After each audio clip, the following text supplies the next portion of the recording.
Hello, folks. Welcome to Between Awesome and Disaster. This is your host, Will Carey. I appreciate you tuning in. I hope you are doing well. Hope you are staying safe and taking care of those closest to you, finding some room for joy in your day-to-day. I am, as I think I mentioned on my last podcast, I am very pro and aggressively pursuing joy in the places that you can find it, because ultimately I think that there is just not enough time in the world to short yourself of joyful experiences, joyful times. And I'm particularly inclined to feel that way right now. I'm tired, but it's the good kind of tired that comes from doing a lot of good work. Today at the People's Improv Theater in New York City, a lot of people who listen to the show know that I do shows there pretty regularly with the sketch comedy group Backdoor Barbecue. Today I did a full day's worth of tech for various solo performers for their solo play festival, SoloCom. Starting at, did 3 performance blocks, 12, 2, and 4. Had a really excellent time, saw a wide variety of different performances, from stand-up to storytelling to one-person shows to character plays. Pretty eclectic blend of different performance styles, and the audiences, theater was packed for each show, each block of performers, and everybody had excellent sets, like just killed. Really, I was very impressed with the wide array of talent that was on display today. And I especially want to I want to mention this as well. One of the performers in my block that I was working with is also from my hometown of Calvert County, which I was befuddled, to say the least, because folks who listen to this know that where I'm from is, compared to where I live now, New York City, like a minuscule, tiny little segment of Southern Maryland. You would really only know it if you lived there, or had to commute there. So to meet other people that are from there that can relate to this very specific kind of upbringing is always pretty cool. So it was a really great day, and I'm was just particularly excited with how well I was able to pull off the tech performances with minimal pre-planning. Like I would go off of notes and scripts, and I was just very thrilled with how I did today. So I'm allowing myself a moment of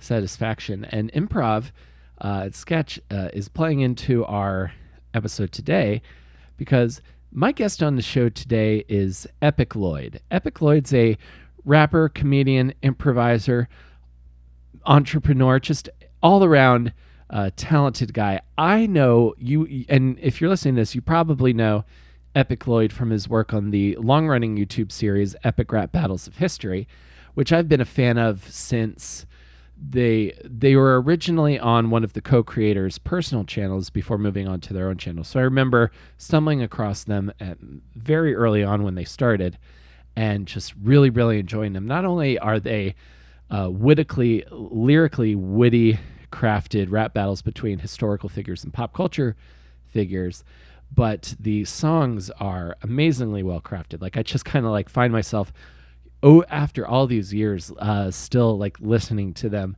and I'm always excited when a new one comes out. So I got the opportunity to have a chat with EpicLLoyd about his approach to the battles, the writing of raps, as well as working with some of the amazing guests they've had on Epic Rap Battles of History over the years, from working with Weird Al Yankovic, from working with Key and Peele, Zach Sherwin. Huge swaths of incredibly gifted and funny people have collaborated on Epic Rap Battles of History, and they've made some true classic videos, I think, from an era of YouTube leading into what YouTube is now, because those battles really took off, and we talk about this in the interview, before YouTube became this dominating, the YouTube that we know in 2023, with the smash the like button fam and the like and subscribe. And we talk a little bit about how the Epic Rap Battles, me and Lloyd discuss how they aren't really beholden to lots of the traditional ideas of what a YouTuber needs to do, which is like kind of like put out tons of stuff to appease the algorithm. They and uh, the quality over quantity approach that they've been able to perfect, as well as a lot of stuff about Lloyd I didn't know. So I'm really excited to get into this and share it with you. We recorded this not too long ago, before the SoloCon weekend I told you about. So you'll hear us mention that as well as do some really like in-depth kind of chat about improv comedy and the kind of the origins of it and how the craft and the technique of improv sort of informs a lot of stuff related to Lloyd's work and the epic rap battles. So I'm excited to share this with you guys. If you are a first-time listener listening to this show, thank you for being here. I have over 300 episodes. If anybody wants to learn more about me and what I do and all the things I do, you can go to awesomedisaster.com. That's got links to everything related to me. And let's get into it and talk to EpicLLoyd of Epic Rap Battles of History.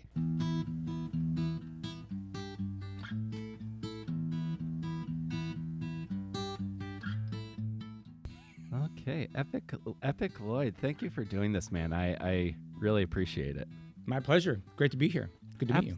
Dude, fantastic to meet you as well. It's always very exciting. I was thinking about this before I got on here, as thinking about some of the people that I've gotten to interview, and I generally think you are the YouTube series that I've been like following the longest, because I think I remember like maybe like when I first got a smartphone and like just kind of kicking around YouTube, like, what do you have for me website?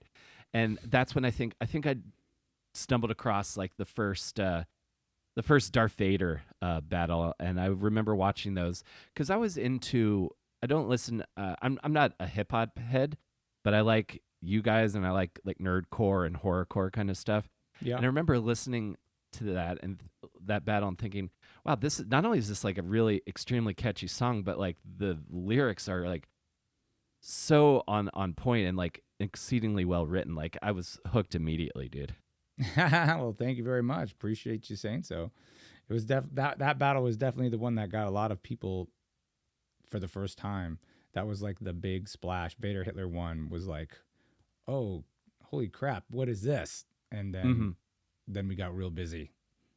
Oh, I can imagine. Well, just the other thing I remember being incredibly impressed by, because I don't know if other people listening know this, but people on the internet like Star Wars quite a bit. Yeah, as they do. Yeah, and I'm not sure what you remember about the production of that particular battle, but the Darth Vader voice is so well done. Like it really. Who I can't remember who rapped on, who was Vader on that. NicePeter.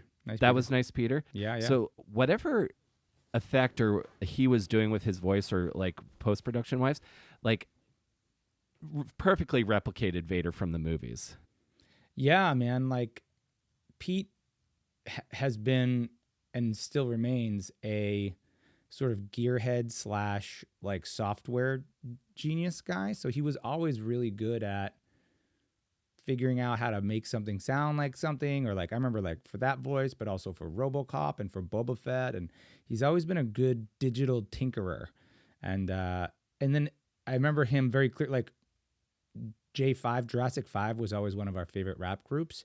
And Charlie Tuna is in that. I don't know if you know the group, but Charlie Tuna is like one of the members of that group, and he's got this really, really deep voice. And Pete was just like, all right, I'm gonna channel Charlie Tuna when I rap, and then I'm gonna try to make it sound like Darth Vader, and voila. So that effect is a Jurassic 5 sort of like homage filtered through the Darth Vader like kind of voice. Exactly. Yep. Oh, that's wild. So he was like early on like the technical guy who was sort of like, well, we can do this and do that. He was always really good. Like even before, like I've known Pete. I knew Pete probably 10 years before rap battles ever happened. So we were always performing together and making music and songs. And I recorded my first rap song with Pete, like in his living room, and he recorded we hired him to make a demo for like the improv group that I was in. He didn't know how to use Final Cut Pro, but he's like, I'll figure it out. So he was always pretty good at that stuff. And now he's just off the charts good. Yeah. Yeah, like you sort of, because I remember like that, and we were talking about this a little bit before, like that era of YouTube when the battles like really started blowing up. Is that sort of like kind of interesting in between time for YouTube where it starts as a sort of like just kind of dumping ground for like random videos and like the craziest things were going viral, but we hadn't quite hit the you can be a YouTuber as a career as like a valid path in the grass and show business. So like there was this great time where like the battles just like really, I remember that time like really were just stuck out of like what are these, and who are these guys do putting on these crazy costumes and doing these incredibly well written rap songs. Yeah, I mean, I gotta give credit to, I mean, YouTube itself, and I guess Google when they purchased. I can't remember if Google had. I believe rap battles came out just after the purchase of YouTube by Google. Mm-hmm. But one of the first things that Google did was the creator incentive programs, which was they carved out a whole bunch of money to different studios at the time. They were called like MCN, so like multi-channel networks. So Yeah. they selected a couple of those, and they started sending them just funds because they realized that the more people made content, the better their website would do. So they might as well invest in it by investing in the creators. So Mm-hmm. then when that kind of landed on us was basically was the company that we were sort of associated with was called Maker Studios. They were just able to uh, like remove other financial obstacles from our plate so that we could just concentrate on making videos, and then Mm-hmm. also give us a smaller budget so that we didn't have to like take money out of our own pocket mostly. Mm-hmm. And it didn't take much, but it was just that one tipping point that was like, okay, now we can spend 10 hours writing a song instead of 2 hours, or now we can like Mm-hmm. just look a little bit harder for that costume piece, because we didn't have to run to another job or something. Sure. Yeah, like they just provide you like that, the sort of like the breathing room to be creative, because like those, yeah, especially when it comes to to the costumes, like there's like some, like I was just watching like Richard and Ragna Mm. before I got on here, and those are like very like, or like those could be you could do like those could be like movie costumes, Yeah. like some of the stuff that you get, I like could the rock. production First of values. all, I could rock that look. If I was just a little bit taller, I would rock that Ragnar hair. I showed a picture of my wife, and she's like, "Go put that back on." It was like, essentially like being a bald guy as I am, proud bald man coalition. It's nice because I'm sort of a clean slate, sort of like a mannequin. Uh, Mm-hmm. so hair fits really well. But yeah, we have the benefit of living in LA, where the best makeup and hair people ever are. So Right. being able to transform into characters like that is awesome. It's also sometimes painful and heavy and hot and uncomfortable. But for Mm-hmm. Ragnar, that like side head tattoo braid thing, man, in another life, man. No, dude, you looked like a badass in that one, like with the with the chainmail. Like you Yeah. totally looked at. It's interesting you made that comparison of being like a blank canvas, because I kind of thought the same thing. I was especially thinking of that one of your cousins, like Tesla is another one that like really does you up. Do you remember, if one sticks out in your mind, what is like the most involved costume you've ever had to wear for one of Oh, the battles? easy. It's easy. Alfred Hitchcock took 8 hours to get into makeup. They put Alfred Oh my when I played god, Alfred 8 hours. Hitchcock, they put like, full fat suit, but also prosthetic like face fat, Uh-huh. because he had like jowls and like a gobble neck or whatever. Yeah. And yeah, I was in the makeup chair for 8 hours, and Oh then my god. then to shoot in that, it's hot and sweaty and sticky and uncomfortable, but also you're tired. You just sat around for like 8 hours, and now you're like, okay, perform. So that was definitely that one. The Teenage Mutant Ninja Turtles turtle costume was very difficult to make. We found an artist who made all of that out of styrofoam and latex and all that, and that was very hot and like claustrophobic almost. Mm-hmm. And then the last one was Thanos, which was just Yeah. very suffocating. It was just a mask and like a bodysuit, but for some reason that mask was so accurate when they made it. It just like it was difficult. That was difficult. Oh my god. And then to put that under like hot lights to shoot in, and then to be kind of physical while, cuz you've got to perform and do all the Thanos stuff. Yeah. Cuz I'm real sensitive to heat, so I'm feeling lightheaded already for Yeah. you. Yeah. No, it's crazy that the heat is the main problem. I'm a cold weather guy. I like the cold. I'm Uh-huh. very comfortable being in the cold, and heat I have a much worse tolerance for. And one of the things that in the Turtles costume, which is kind of just an interesting weird detail, was our costume director. He goes, "Give me your hand," and I go, "Okay." And I was in the costume suit at that time. I go, "What do you want?" And he took a razor and he slit a little slit by the wrist, not on my wrist, but in the wrist of the suit, so that I could poke Mhm. my hand out of it. And I go, "What are you doing?" He goes, "Just trust me, just trust me." And he was so right. There was something about being able to expose my hands to like the air that kind of like broke the seal of the costume, and it was Mhm. like it was a lifesaver. Oh wow. That's really interesting. The other thing I'd heard about is last time I was in LA on the Warner Brothers studio tour, they told me that for like hot cold weather scenes, they just stuff like ice packs into the winter coats. Mm. And they just let it they let it like melt or something. Is that I guess because that's those are like those little things you think about. I never really think about like when I'm like watching movies or TV shows, and you figure all these shows are probably shot on the lot a lot somewhere, or in a or on a sound stage uh in Southern California. In Southern yeah, California, it's movie uh magic? yeah. So this is something I would be curious to ask you, because I know you are as a rapper, and then I also know you as a funny person on the internet. Were you like a kid thinking you were going to be uh, have a rap career when you were growing up, or what was like the dream early on? Were you interested in comedy? Because you kind Mm. of are a renaissance man, Lloyd. Kind of do a lot of different things very well. Thank you. I was always into performing. You know, I was sort of a jock as a kid. I was an athlete. I was a gymnast and a diver and a wrestler and all of these things. And so I was um not really doing plays from a very young age. I did one play when I was in sixth grade, but it was only one performance. And then when I Hmm. got into high school, my older brother was doing like plays and stuff, and I was like always playing saxophone in like high school band. So Hmm. I was always just into performing, whatever it took. I started doing improv comedy, and it really became about I loved doing improv, but more than I just loved improv, it was I loved this group of guys that I was doing it with. Uh huh. But on the on the flip side of that, when I was in high school, I was in a ska band, and we started to tour even in high school. It was great. The name of the band was Scarotum. It's the real name of the band. Um, so I Great thought I ska was gonna name. maybe. Oh man, it's the best. I thought maybe I would do that. So it was always just about like it wasn't. It was less about what I was doing and more about like who I was doing it with.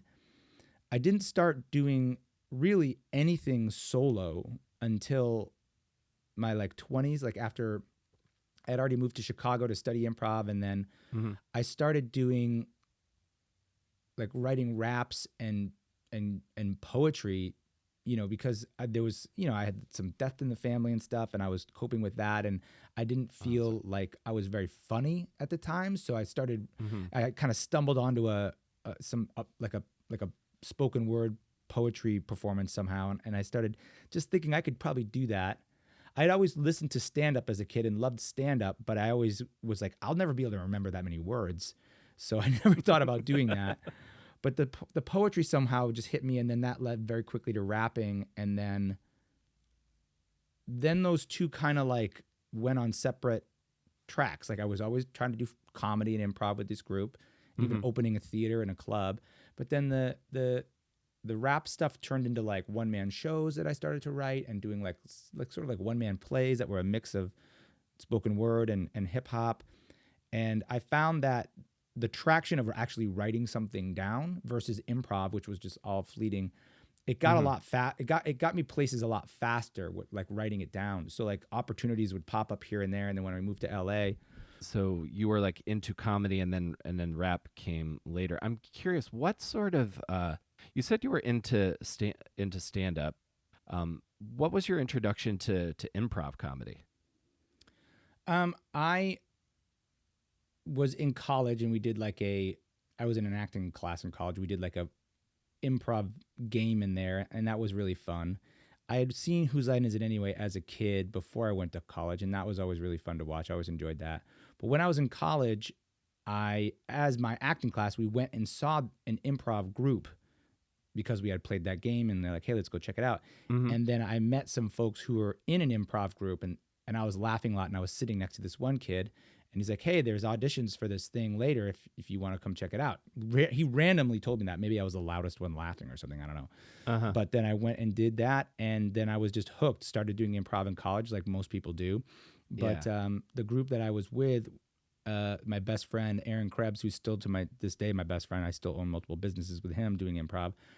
He was sort of the director, and we started doing shows weekly. Then we started like traveling, putting together like um, kind of conferences, like conventions for improv, like college conventions. Oh wow. And then, yeah, the group of guys that I was with called Mission Improbable, we all moved to Chicago. I dropped out of college. We moved to Chicago together to study there. And then it just kind of became a whole culture. And now it's just really I always related to like a martial art, almost like jujitsu. It's like a practice for me now. It helps me stay present. It helps me like bring joy to my life. It's something I can teach and pass on to other people. Hmm. So it's not really a money maker. Like you can make money doing it, but unless you're Wayne Brady or somebody, you're not going to be a millionaire from improv. But it's more about like the the joy that being completely in the moment brings me, and it totally helps with other creative processes. So it's something that I'll always do. Yeah, yeah. The judo analogy is quite apt, I think, because it is sort of like the discipline and the craft that informs a lot of other creative pursuits, even if they aren't like purely an improv pursuit. Certainly, like I think of freestyle rap, absolutely.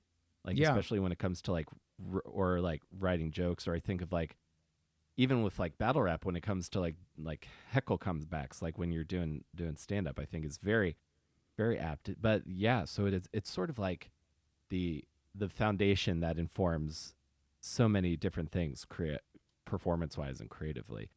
Where yeah, did you study in Chicago? Did you go to Second City? hmm yeah. When we were in college, the most profound person that had an effect on me was our coach, Liz Allen, who we brought out to the our college at UMass to like, and she was from Chicago at Improv Olympic. We brought them out to perform at our college and teach us workshops, and she was just on another level, really, really good. Yeah. And so we studied with her, and she was like our coach every week. And then when we became a team and performed, so we studied there. But the theater was Improv Olympic mainly, Hmm. and I studied at Second City and the Annoyance, and then some of us studied at Comedy Sports, but I never studied there. But those were the main ones. Right. So so pretty much like the triumvirate of Chicago improv comedy. And did you do like Heralds or anything like that, or is it more focused on like Everything, all of it. everything? Yeah. Improv Yeah. out of most of the other things in my life, improv I can say I've done about anything you could think of I've done. But the base training was for long form at least because I was coming from college which was all short form, which is like games, just like Whose Eyes in Hmm. Anyway, that's games in short form. But then when we got to Chicago, it was long form, and it started with the Herald, but it branched out. We started creating our own forms. We started like doing outside shows where you write your show and stuff. So there was Chicago was a really fun city for that, and it was the birthplace of improv too. So it was nice to be right there at the heart. Yeah, absolutely. And I feel like Chicago, especially as a city, like if you come up through Chicago and have some success, I feel like the city kind of like holds on to you in kind of a way. Yeah, it's got a lot of pride. Chicago, you know, they Hmm. they they they, they put their name in front of things a lot. It's like Chicago style pizza, Chicago style hot dog, Chicago style Hmm. improv. It's part of what they are. Oh yeah, and I always liked like I love doing games because I feel like that's sort of like that is what gets a lot of people into improv, and then once you start doing like heralds, that's where you start. It becomes like something a lot bigger. Like you could the heralds like almost like you're creating like little short plays almost. You're Hmm just like really like living in the moment. All that stuff my acting teachers told me about like being like really actively listening and hmm reacting. Um, it's again like all those like little tiny things that just once they start coming naturally to you, just that's where you start like really creating really excellent stuff. Yeah. Oh, so you did improv? Yeah, I was an acting major, and I did improv a bit in high school, and I do a lot of sketch shows at Oh, the cool. People's Improv in New York City Oh, the is where I pit. do a lot of stuff. Yeah, the Hell Pit. yeah. Yeah. Yeah, Right on. I love that place. I'm doing lights and sound for a bunch of solo performances tomorrow. Oh, great. The pit is great, man. I love the pit. Yeah, the Pit is really great. I really, especially like coming back from the pandemic, like the community and like the people that are still there, because they just have the one theater now Mm. in New York. It's like, but it's really doing amazing stuff. I really love that place. And Yeah. Everybody does improv for the laughs and they stay for the community. That is the longest tail of that art form, which is kind of a beautiful thing, you know? Stand up is almost the stark opposite. It's this sort of fight for your life on your own. If you make some friends along the way, you're lucky, but it's really not about that. They're not going to corporate retreats and teaching people how to do stand up because it doesn't make you feel good about yourself when you walk away most of the time. But improv is like really a great way to like bond with people, you know, and meet people and like speak this common language. That's what I love about it. Comedy in general is I can walk almost into any city around the world, and if there's an improv theater, I have some homies there, even if I've never met them before. hmm yeah, I love that. There's sort of this like you have this mutual understanding before you even start talking. That's really profound what you said. Like you start for the last and then you stay for the community. I think that's really true, and that's kind of what I love about it. Yeah. Because yes, stand up. Because I did like been a stand up like I do a bazillion things also. I've been doing a stand up for like 15 years, and yeah, it's sort of like a Clint Eastwood. You ride into town, tell your jokes, and leave, or you are running to like 6 or 7 different spots a night. Yeah. It's a little bit more of a and I also deal with and I don't know if you've ever found this. The improv and sketch people I know are like very well adjusted compared to the some absolute lunatics that I Yeah. know that do stand up. It's because you spend like 6 levels of 8 weeks at a time doing group therapy with a bunch of adults where you stand around in a circle and tell each other something nice about each other and you learn how to communicate. Like, that's not what happens when you follow the stand up path. So it's very, very different. But Yeah, like your average improv class, it's like, you know, it's a little kumbaya, but it's kind of great. yeah, and I think that absolutely has value. So in on top of doing improv, you were you uh interested in rap like growing up? Was that like a style that your favorite style of music, or did that come later? No, I started getting into rap much bigger in college. Like right around the time I started smoking weed is when I started liking rap, which is fairly reasonable to say. But I always did music. I was, like I said, I was in the ska band, Ska. I played Yeah, saxophone sure. for a long time and got good enough to know what real good was, and that did not. I know I could have been good, but I didn't just have the discipline to sit there and play by myself for 4 hours a day. So Right. it was playing saxophone was always more about again being in a band and being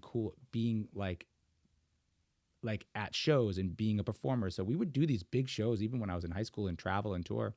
Um, but I always liked rap in addition to stuff. Like my first tape was uh, Run DMC, and then the Beastie Boys, and you know DJ Jazzy Jeff, and the Fresh Prince, and I had memorized all those songs. So, and my dad was a big fan of the Sugar Hill Gang and stuff. So I had that Mm-hmm. sort of rhythmic music always in me. But what I liked about especially that era of rap was that there was definitely comedy involved. Like Oh parents just yeah. don't understand and stuff was like hilarious to me. Mm-hmm. So then so I got into that, obviously got into lots of different types of music in high school and blah, blah, blah. Then once college hit and I started freestyling, then I started to listen to, and that was again, like in the golden era of hip hop was like when I was in college. So like Busta Rhymes and Black Thought and Most Def and Talib Kweli and Eminem was just breaking then. And so then I really got into hip hop. And when I started writing is when I even got more into it because I was like, oh, I can use what I'm hearing and apply it to other things. I still don't ever remember the lyrics to songs. I can't tell you. I've listened to the same song 1,000 times. I couldn't tell you any of the lyrics, but Hmm. I guess I wrote a lyric about that called "The only words to rhymes I can remember are mine," and that's hard enough Mm-hmm. for me anyway.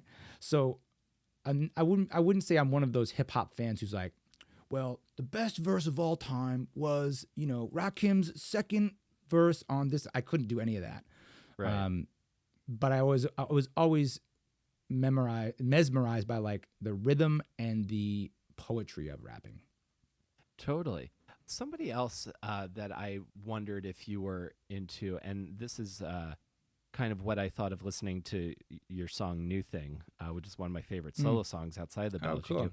Like listening to that, I always wondered if you were like into Nas, because any kind of instrumental that has sort of like a slightly jazzy background, and like there's a certain like rhythmic quality to the flow on that song that Mm. reminded me of that like 90s New York Yeah. kind of hip hop. I mean, I respect and like Nas. I think if I said I love Nas, it would be an overstatement. But I don't say I don't love him, not because I don't respect him, because I just haven't dove that deep into Hmm. him. But like, definitely the influence of jazz and the influence of like Pharoah Monch is probably my favorite rapper, and he's from New York, and a lot of his songs have Herbie Hancock on them. The samples are of, because I was a sax player, so I always liked that, and Uh-huh. I always heard a rapper's voice, which is maybe why I can never remember the lyrics.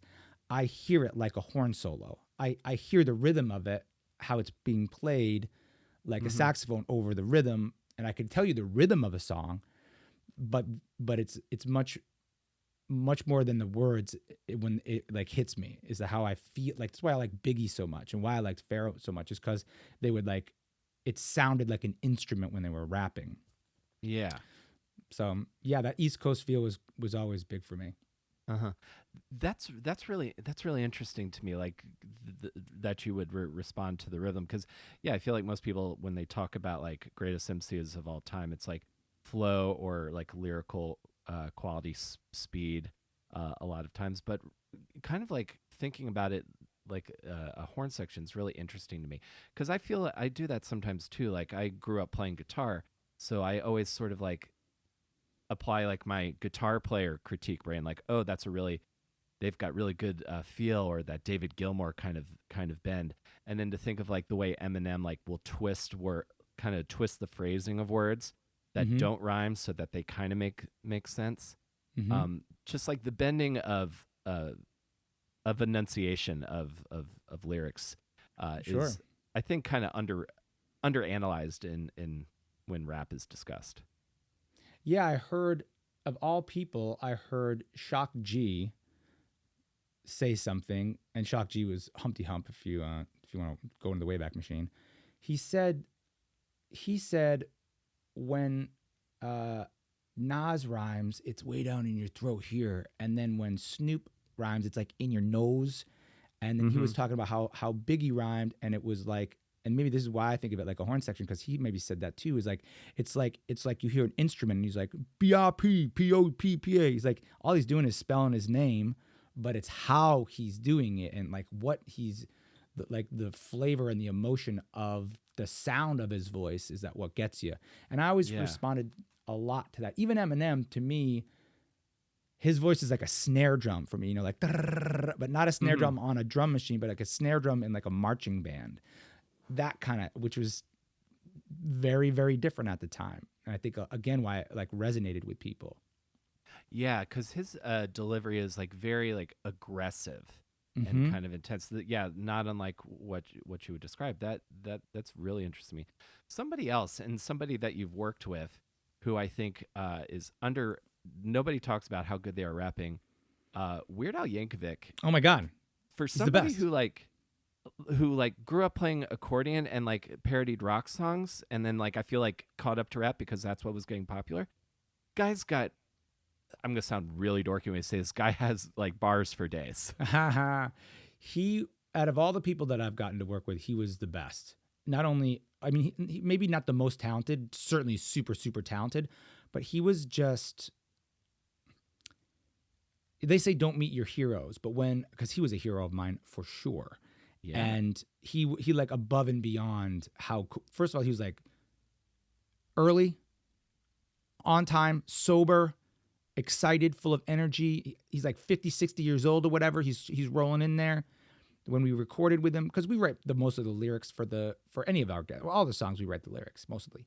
Mm-hmm. He had opinions about them, how to make them better. Asked us to not cut corners. You know, he's like, I was like, hey Al, I don't know how to. I'm not gonna tell you how to do music, but he's like, don't do that. He's like, tell me. I know you guys are good at this. Tell me how to be better. And then showed up on set and was like doing high kicks and shit and like was like super excited. He's making the whole crew laugh. And then his wife and his daughter show up and he's like a really loving dad. You're like, fucking Al, come on. You know, it's like, geez. So he was great. And then he sends me a birthday card every year now and like a Christmas email. It's like ridiculous. This warms my heart to hear this. I've heard he's a really cool guy. So I'm really happy that you guys had this experience with him doing that particular battle. I saw him at Carnegie Hall a few months ago, and it was maybe the best show I've ever seen in my whole life. Wow, that's amazing.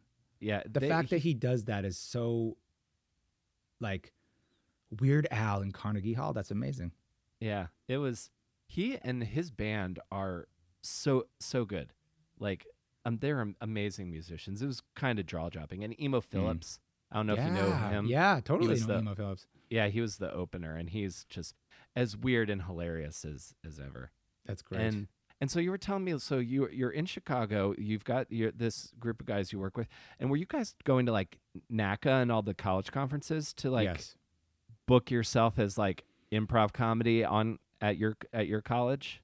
Yes, kind of I think Mission Improbable was the name of my group. The improv group still is, and you know when you go to Chicago, there is a sort of singular track that you can take. You go to IO and you start to learn improv, and then eventually you get onto a Second City Tourco, and then maybe you get up to the main stage or the ETC stage, and then you get pulled by SNL, and that's sort of the track that a lot of people went. Jason Sudeikis and Jordan Peele and Keegan and Seth Meyers and Mike Myers, and there's a lot of people that did that. Some of them went from Toronto or Detroit, but a lot of people did that.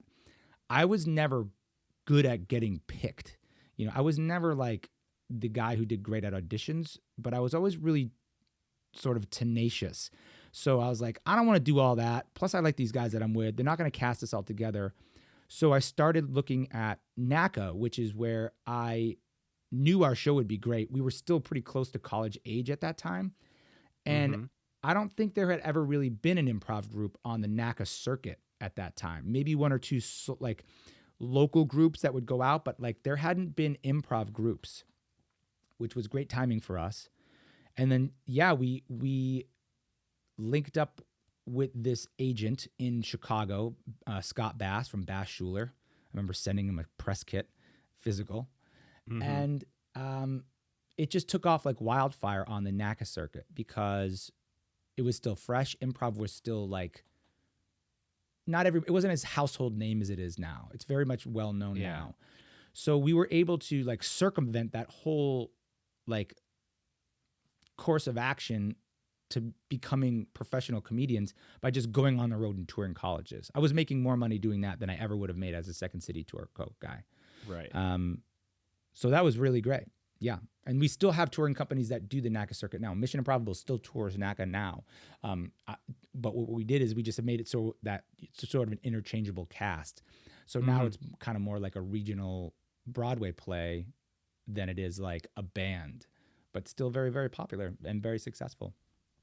That's awesome, man. That's so cool because that college market is super lucrative. And then, if you can like put together like a pretty like clean family, not as family friendly, but like pretty uncontroversial kind of show, like that's big. And that the fact that still exists after you become this like massive like YouTube creator, that's really inspiring to me, man. That's cool.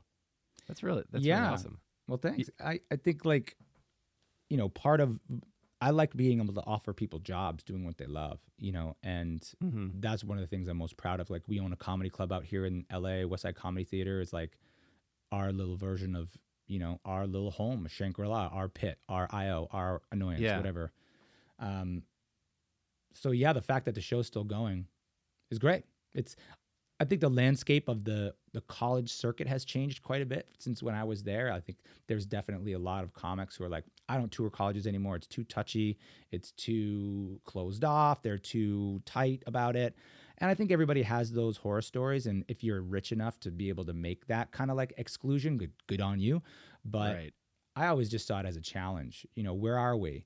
Okay, great. We're in a very conservative town in Kentucky. Okay, you have to learn how to be funny there. Okay, great. Where are we? We're in New York City. You have to be very cutting edge. Okay, great. So I was always excited for that stuff. And to this day, when people get off the road, they're the best, tightest, sharpest performers because they've just been working it for like months, you know? Oh yeah, absolutely. That to me has always been the job of being a comedian. Like, sure, it's nice to just do your thing and then have people come to it. But a big part of the job is like, okay, who am I in front of today? All right, I've got to work with this. And yeah, I would I the yeah, the like college kids are like, touchy. I've never quite understood that. I was like, I will tap dance and tell one-liners for 45 minutes for that paycheck Yeah, to sometimes, get you know, performed. You just kind of got to business. Like you have the like a business sense. You're not like uh I don't get the sort of feel of like coming talking to you that you're like this. I'm an artist, and everybody who doesn't get me just simply is beneath me, which some of my peers have a problem with. no. Um, I always said that playing at the top of your intelligence means knowing how not to go over the audience's head. And if you're mhm. like, I'm precious about some things, you know, like if it comes to like a epic rap battles of history and how the edit looks or how the mix sounds or how the costumes are, you know, I also learned that. And that's what I learned a lot from my partner, NicePeter, in the rap battles is um, there's sometimes when being accommodating is what makes you survive. But there's other times when you have to stand your ground on certain situations. And I wasn't as strong as that because I came from that college touring background where it was like, whatever you guys want, we'll do it, whatever, whatever. But then as things started to get bigger and on a like a different level, ERB took my career to a different level for sure on several Yeah. different categories of level. And as you get up and up, there are people who kind of want to take advantage of that in situations, or they want to serve themselves more. And at that point in time, you have to sort of be confident about your limits. And I learned a lot about that from Pete. Fascinating. And when did you guys meet? Did you meet me in L.A. or Chicago? Chicago. I Chicago. met Pete in probably 2000, probably in 2000, probably in either that or 1999, freestyling on a porch at a party. Nice. Yeah. And did you guys just kind of like hit it off right away, or did it take a while for you guys to like we should work together? We should do something. He was the only other guy in the rap circle that could rap. I could rap and he could rap, and a bunch of other drunk Midwestern guys, most of them white, were trying, and it was bad, which is Uh my huh. fault for fucking even doing it at the party in the first place. But I used to freestyle everywhere at that time, Mm-hmm. to a lot of people's annoyance, I would have to say. And he was immediately funny, and he was also at Improv Olympic. He was an improviser, and Mm-hmm. then I found out that he did music, and that made us connect. So he auditions for Mission Improbable, and he started touring with Mission Improbable Oh, before we cool. ever made rap battles together. So Mm-hmm. he was, and then when I moved to LA and he moved out here, we like got him a job and stuff, and my wife helped him get like a first gig. So I knew Pete from the improv side way before ever the YouTube side, and then Mm-hmm. as we stayed in touch, um, he started working on YouTube with this company called Maker that I recommended him to.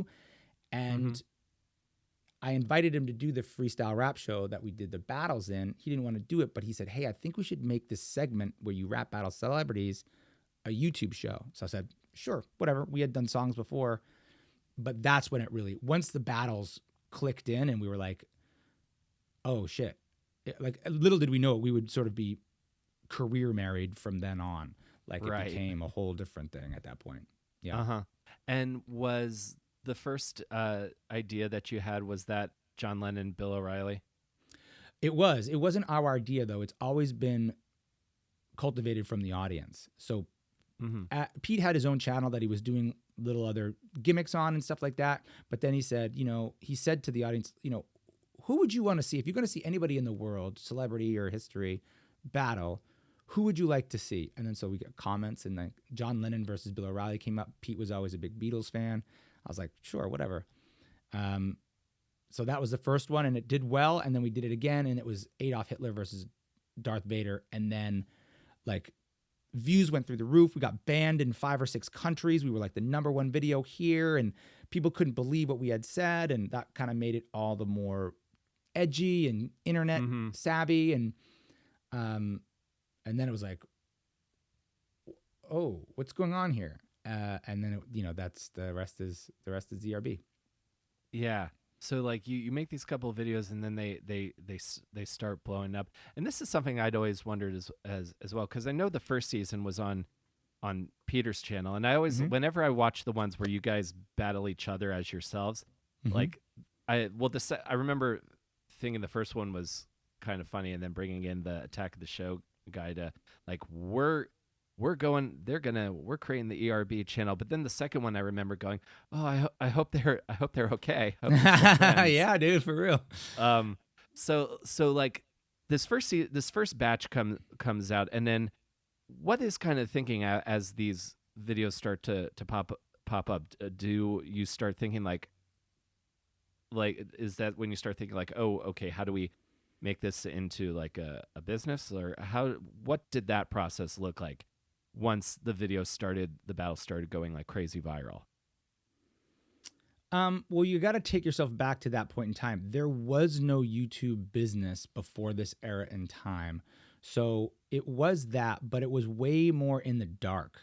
The studio that we were working for, Maker Studios, had many, many channels, and they were a startup at the time. And I think their idea, was to do exactly what they did, which was eventually get bought and then, have become a new network, kind of basically like a new CBS or whatever. So we were like a show on their studio. But yeah, it was very deliberate in terms of the studio was invested in getting as much traction and attention from all the content they would made. And if we were one of their big stars, that would funnel into us. They were seeing the views coming in, so they knew the people wanted it. So they did start treating us like, how do we streamline your guys' process, and how do we raise the level of quality? So like moving the series from Pete's channel to its own channel was part of that, because it was a little confusing that the name of the series was Epic Rap Battles of History, but it was on NicePeter's channel. So it was both like cannibalizing anything else that Pete ever wanted to do. So because he would write a song that would be really nice, and people would be like, fuck this, where's the battles? Blah, blah, blah. So it erased that. But it also just made it like a clean line directly to where all that content was. And like at that same time, like we redid a lot of the thumbnails, and we started like, hashtags and all of that. Like the studio had whole departments for that, and they had PR behind it, and there was this whole big machine, which was great. And none of it would have been any good if the show wasn't great, but there was certainly a excitement for a whole new era of the way people digest entertainment in full flex right then. So we got to kind of experience that wave. Looking back, you can see what happened, but in the moment, it was very much like, it was a ride that I was on a roller coaster that you couldn't see the end of. I had some business thoughts, I have other businesses, and I did I applied certain things to it. There was a lot of weird complications in terms of like, we were a show inside of a studio, which had different people who was working for us. But like, I think one of the things that we did very well was our crew that we hired, our gaffer, our, production coordinators. We worked with the same people over and over again. We still work with them. And the way we managed those people, no matter what industry it was, that was always important to me. Like, I don't care if we're making cupcakes or if we're making rap battles, we're respectful to people and we pay them well, and, that type of stuff. And so that served us really well. But a lot of it was like flying by the seat of your pants. Uh-huh. Just kind of like figuring it out as you go along. Yeah. That's And other people fascinating. trying to tell you the right thing, and some of them being right and some of them being wrong, and so there's that kind of, you know, it's difficult enough to make it in LA, and having it be a new industry was kind of weird, because I remember going to like agencies, like, you know, this is my agent, this is my manager, and they'd be like, YouTube's not a thing, it's not going to happen. We were like trying to talk people into that, and to look back on that, it's kind of ridiculous, because now that's the first thing they ask anybody. You know, they Yeah. want your Instagram followers on your resume when you audition for an Arby's commercial now and stuff. So it was a different it was a transitional error. Sure. Um, I just started thinking about I just had a flash to to my acting resume. I was like, oh, I don't know if my current number is going to be enough for this. Right. Oh I know, man, it's crazy. that's wild. And what an interesting time to be kind of involved in that. I would love to ask you a little bit about like some of the creative stuff behind like songwriting Sure. and the battles and stuff. So when you're writing raps, do you typically have the lyrics first, or does the beat get written first? How do you guys usually operate? It starts with deciding on the matchup, you know, Mm-hmm. and that can be difficult. The lyrics start coming first. You can kind of write the jokes, and very quickly though the beat needs to kind of be in place. It you can write only so much of the lyrics, and not have the beat. So yeah, Mm-hmm. that probably like matchup first, lyrics start, beat starts to happen pretty quickly. And then but I mean, before that, even before the lyrics, is research on the characters. And I think that research is super pivotal, because it affects everything. It affects the beat, it affects how you write things, and affects the character and your performance and your delivery. So yeah, that's kind of the order. And then once the song is done, the rest of the process doesn't come quickly, but it happens much faster. You have to like birth the song out of nothing, as opposed Mm-hmm. to like when you shoot the video, you have a vision in your mind based on the song and based on the characters that you see in your head. But the song is the real, like, it's like the new nugget of life, you know? Sure. Yeah, like you need the music and the lyrics and the to kind of like inspire the visual picture Hmm. that you kind of have in your head, as opposed to like costumes, the background, anybody that you're going to just have kind of walking through Yeah. Yeah. in the back, all those different shots. Like I can imagine like you need the song to figure out, okay, let's have Rambo like covered in mud, and and then he pops up after we do this Yeah. transition. Yeah. Have you ever like gone into like working on a beat and thinking like you want to incorporate certain musical elements based on the matchup? Yeah. I mean, and just to be clear, we don't make most of the beats. We work with producers who are, you know, outside of us for the most part. We purchase beats from them and then alter them or arrange them in different ways. But like, we've been working with guys like Hollywood Legend and All Arounder, and, you know, all kinds of different guys from either, you know, um, any of the like music marketplaces out there. So, Mm-hmm. but yeah, a lot of like Elvis versus Michael Jackson. We definitely needed it to sound like a little Elvis here, specifically when it's like if we're doing musicians. You know what I mean? Like that's what makes musicians Sure. pretty tough. Um, but like Leonidas versus Master Chief, we were definitely like, this needs to have a vibe. Skrillex versus Mozart, I think, might be the best example. Is like, Yeah, because got to have a dubstep kind of track if you're doing Skrillex. yeah, and then the strings come in for Mozart too. So those are you know, customing beats is it's much more difficult. The easier way is to just scroll through 1,000 beats and find one that you really feel and love, and then figure out what matchup will work with that. Working with a beat producer to bring a beat to life from scratch is way longer of a process. Mm-hmm. Yeah, I can imagine. That's fascinating to me compared to like rock music where you all just kind of like I have this riff and then we'll do this on the drums. Like the creation of beats and rap and putting lyrics over it is so interesting to me. Yeah. Um, and then so you do. And I gotta say, like, I love the amount of research you do, because it took me couple times of watching that TMNT battle to get the Guatemala reference for Donatello. Like that Yep. was I was just like, oh, Yep. That's that like is Donatello's only thing that he did. You're like, what did he make? You're like, I don't know, it's got a Mulata or something like that. yeah, It's great. because I even remember being a kid watching Turtles and be like, okay, I figured out who Michelangelo's or Leonardo, but I was always like, okay, Donatello, I got nothing. Raphael, I didn't even get anything. I had to like look up a bunch of stuff Yeah. too.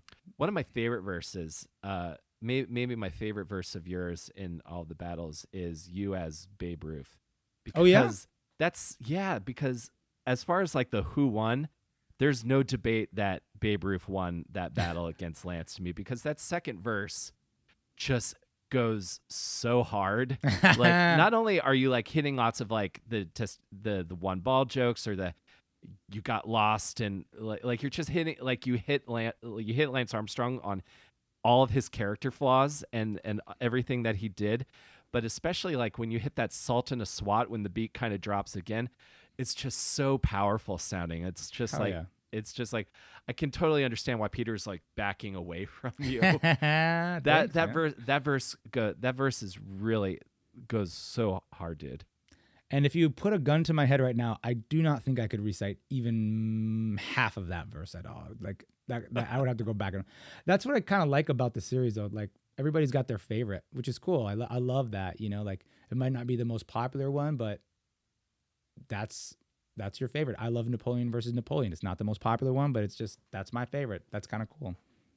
Yeah, that one's really good. I'm trying to think of that because there's so many. I also thought like even going way back, I thought uh like Einstein against Stephen Hawking. Oh, that was a classic. That's a great one. Yeah, that I feel like, Hitler was the not Hitler. I shouldn't say Hitler. It's very weird to have like Hitler be like your first big hit. Vader I know you're versus probably Hitler. one of the few people who can say that like dressing up as Hitler did good things for their I know. career. It's like a very odd really weird. feeling. Yeah. Vader versus Hitler was the first big splash, but then the next 4 or 5 battles that came after that were, I would say, more pivotal because it turned us from an internet meme one-time thing into a successful series. And Chuck Norris versus Abe Lincoln was like fun and that was really neat. But another couple battles later was Hawking versus Einstein. And that one, I think, solidified it. Like when we T-Pained Stephen Hawking, which we all knew was going to be hilarious, but it's much more difficult to actually make it hilarious on like recording than it is in your mind. That I think was like a very important battle. And that also introduced the world to Zach Sherwin, who's again been our writer forever. And he's like the third member of Rap Battles for sure. And that was his like debut.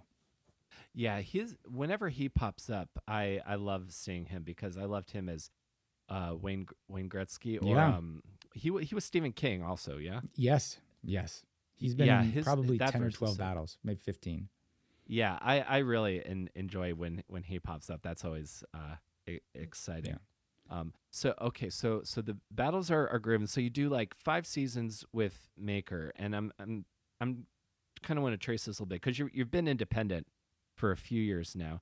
Did you guys get affected heavily by the YouTube adpocalypse that happened a few years ago? Or did that not really affect you the way it did other people? Well, it didn't affect our relationship with Maker. I mean, those are sort of two different like topics, I would say. So with respect to Maker, it didn't affect us much. The adpocalypse, I forget exactly which weird rule that was, but it didn't hurt us too bad, which is really the nice thing about our series, which has been a blessing for us, is that we've always been able to exist sort of outside the norm of what makes YouTubers successful. Like we don't upload that much. Mm-hmm. We still say swears. We say like very like raunchy, edgy things, and it still seems to work. We don't do a lot of Twitter or anything like that. We kind of just have this ability to really just focus on the product and make it as very, very excellent as we can. And that has gotten us by. So the adpocalypse stuff, it didn't, I think maybe because we don't upload that much, it didn't hurt us too bad. Interesting. Yeah, you guys kind of do fly against all of the typical YouTube things. You don't have to spend a ton of time pumping out Minecraft let's plays Yeah, and no, what have you. it's I'm very thankful for that. It scares me sometimes because I'm like, we should be able to, but like it's there was a we did 18 in 1 year, and that was very, very, very difficult. It was just like Yeah. it wasn't sustainable, and you see a lot of YouTubers burn out, and especially guys who have been doing it as long as us. So like I think last year we put out one battle, and you know the pandemic hit us pretty hard, so like our production went down a lot, but we're like back working again, back in production. We have a bunch of battles coming, so that's a nice feeling. But it is nice to do it on our terms and not Hmm. like the algorithms terms as much. Yeah, exactly. Because I think, and I'll at least tell you like some user research. Like every time those battles pop up, because I click the bell. You're one of the few people I click the bell for. Hey, all right. I'm always like, because even if I won't have listened for a while, I'll listen to a new one and be like, oh man, these are really good. I'll go back and start listening to a bunch of them, and I want to make sure I get this in as well. Like you're, I think my first guest with like several gold records. Yeah, Now that we were talking a little bit about how they started incorporating like streams and YouTube hits for yeah, certification. yeah. Well, thank you very much for saying so. It was as big a surprise to me as it was for you. I think we had like 25 or I really haven't counted because there's all these things that you need to do to like get the record and stuff like that. But like it's over 20 gold records, and there's even the possibility that some of them might be platinum now, which is staggering. Um, but yeah, we were in the first sort of class of artists that were able to receive a gold record based on YouTube views, which was pretty cool because they changed that rule while, like, maybe because of the submissions that we had done, or different groups had been making multiple submissions, making the Mm-hmm. case that like a YouTube view is not the same as a download, but 1,000 YouTube views, based on if there's ad rev behind it, should be equivalent to some version of a sale or a purchase. So they made those changes, and yeah, it's pretty it's pretty crazy. I have some of them behind me. I sent one to my uh, dad, just to send him a gold record. It's pretty cool. Mm-hmm. That's really awesome, man. So you have other battles lined up. Is there others outside of ERB? Do you have other desires to do like another solo EP? I know we've got Mm. Improvable. Are there other things that you're wanting to do that ERB is affording you the opportunity to do? Yeah, I'm always going to be interested in doing cool stuff. I love performing solo. I love making just normal hip hop and stuff. I think for the time being, because the pandemic was so difficult for us to make rap battles, now that Yeah. we're making them again, I've made it a goal for me really to just focus on rap battles for like the next year and a half, which I'm excited to do. It's good to work with Pete again and all of our folks. So I'm sure I'll do more stuff, but it's been almost a relief because almost the entire time that I was making rap battles, in the time when we were really, really, really popular, I was always doing my own channel and stuff too, because there was this sense of like, might be fleeting. This could be all gone, try to make stuff. And I think maybe the pandemic really made me appreciate just try to focus on one thing at a time, or at least Mm-hmm. maybe three things at a time. So that's my focus right now. But I always I don't have control over whether or not I make rap songs. I just do. It's like they just come out. It's Yeah. just a matter of like how far I work and polish them and how much I share them. I have 10 songs that are recorded and just never put on the internet, just because I don't know. Yeah. Well, they're there if you ever Yeah, decide to. That's yeah. pretty cool. I have a couple things I want to ask you about, but I was hoping you can indulge me. I don't comment on YouTube very often, but I did want to see if I could pitch a character suggestion to you and get Of your like course. live feedback on the show. On the podcast. Are you familiar with Captain EJ Smith? No. He was the captain of the Titanic. Oh, okay. Okay. So if you've ever seen Titanic, guy with the white beard, Yeah. it's his last voyage before retirement, and then he has to go Of down course it is. Of course it with is. the ship. I don't know who he would battle, but I've always found that particular historical event very compelling, and him a very compelling character in terms Yeah. of the history. Who would he battle? Maybe like wasn't like All Is Quiet on the Western Front? Didn't they just make that? That's kind of like about the last soldier who dies in World War One, right? Isn't that whole plot kind of about that? Yeah, so the recent remake kind of follows this one soldier, and he starts as this very enthusiastic, like nationalist, like he's super eager to fight in war, and then he finds out what war is really like, and he slowly gets like broken down. And the remake is particularly powerful to me. Spoiler alert if you haven't listened, because the way they redo it is they redo it as the Germans want this one big victory before the armistice. So they're literally having this huge battle 15 minutes before the armistice goes into effect. Yeah, And somebody sneaks up behind him and he gets a bayonet through the back. yeah, And he dies in the trench. And then it calls back to him picking like those little tags off of the dead soldiers to yeah. some other rando doing it to him. So maybe that guy, because the connection would be like, you die when you probably like the worst possible irony possible. If you're the last guy to die in World War One, or like this is your last voyage before you could retire, and then you die in this very like horrible, highly publicized way. Yeah, Something like something like that. Yeah, because it seems too obvious to have him go up against another kind of either ship captain or like a space captain, like a Captain Kirk or something like that. The only other thing I could think of is Danny Glover's character from Lethal Weapon, who's always like, "I'm too old for this shit." Like Not Riggs, but shit, Murtaugh. Yes, Murtaugh. Sergeant Murtaugh. I could see a lot of potential there. So, but dude, I'm so excited for what battles are coming next. I just have a couple more things I want to ask you about related to the battles, just to kind of nerd out a little bit. You did too with. I'm curious what it was like working with Key and Peele, because I love their two appearances are just perfect. Not only because MLK and Gandhi is sort of like like they're just being very complimentary the whole time. Yeah. And then again, like what was it? Not George Foreman. Ali and Jordan.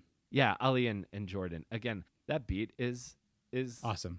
So good. That beat is so good. And then again, they just do such a great job. What was working with them like during the creative process? Were they really involved like in the writing?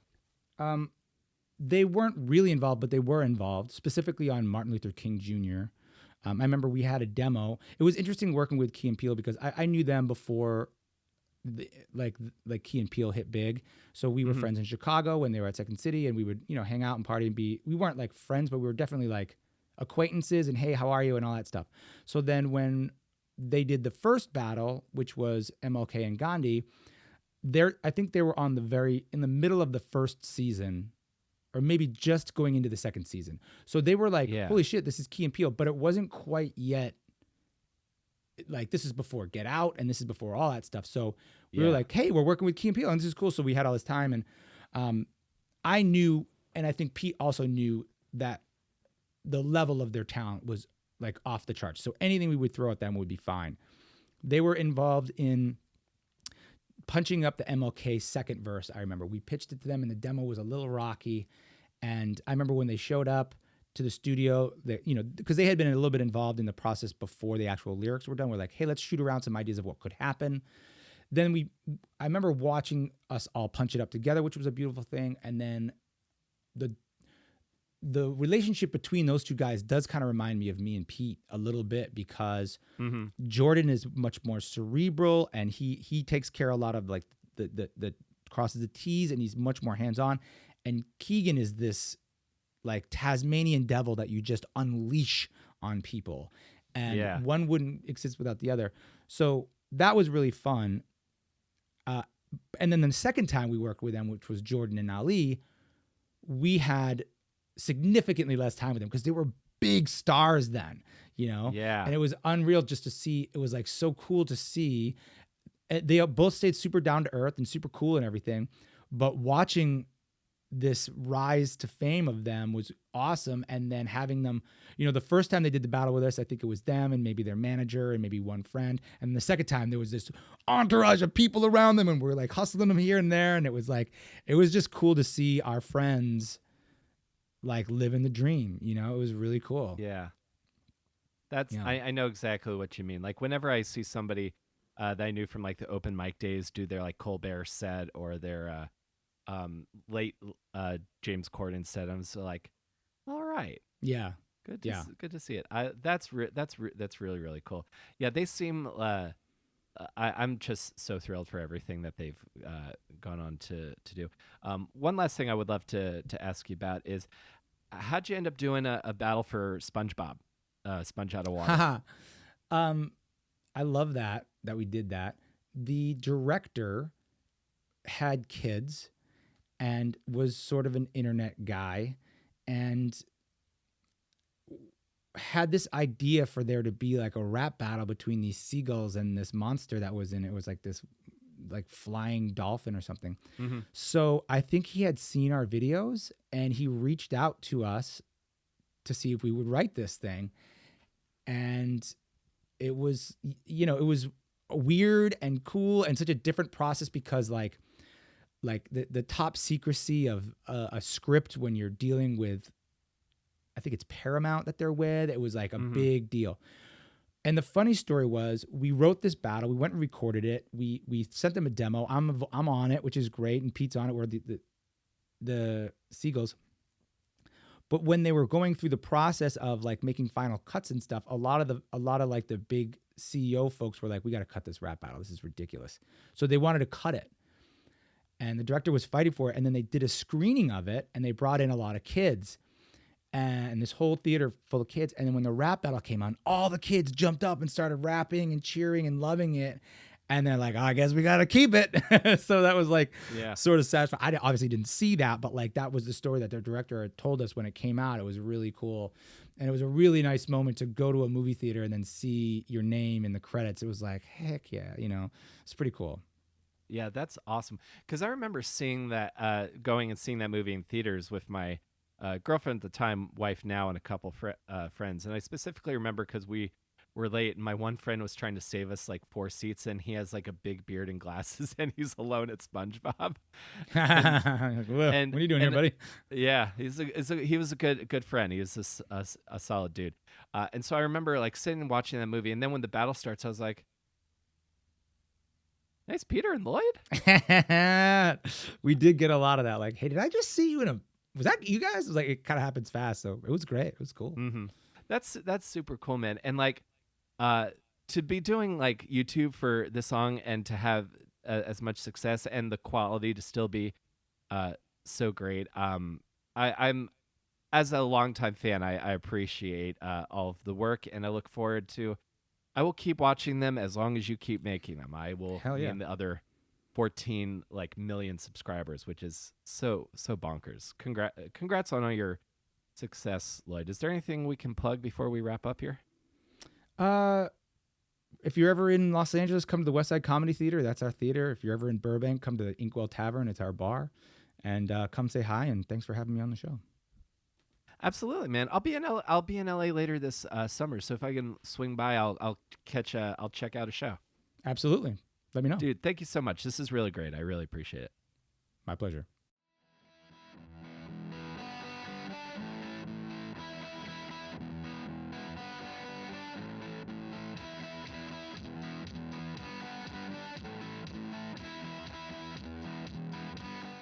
What an excellent conversation for the craft of improv to be so central to all of Lloyd's work, and for improv to still be a big part of his life with his group still in existence.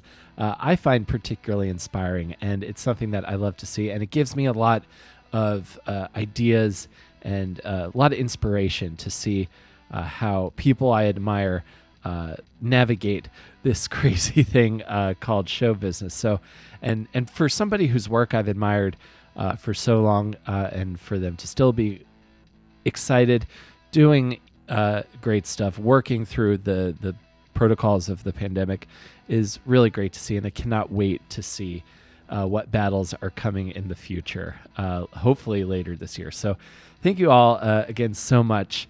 I appreciate you all listening here. If you have never heard of Epic Rap Battles of History, go on YouTube. There's a lot of amazing stuff to view. EpicLLoyd's, everything related to EpicLLoyd is in the description. And if you enjoyed this podcast and know a friend who would be interested in this show as well, you can send them to awesomedisaster.com. That is links to everywhere you can get the show. We are on Apple, Stitcher, and Spotify. If you want to give us a follow and share some episode links, that'll help us please our algorithmic overlords, because they will love those fresh subscribes. So make sure you're hitting the subscribe button on your podcast app of choice. I am on Twitter at Comic Will Carry, at Will Carry 23 on Instagram, and at Comic Will Carry on TikTok. I don't know if Hive and these other Twitter replacements are going to go the distance, such as Mastodon, but I am at Will Carry on Hive as well. So for all of my Hive minds, you can check me out there. And if you want to go a little bit further in support of the show, you can go to our Patreon, which is patreon.com/awesomedisaster. There's also a link to our merch shop, which is available also at awesomedisaster.com. And I hope you continue to be excellent to each other and find some joy. And I will see you next time between Awesome and Disaster. Stay safe, wear a mask, get vaxxed and boosted, and stomp out fascism. Take care, everybody.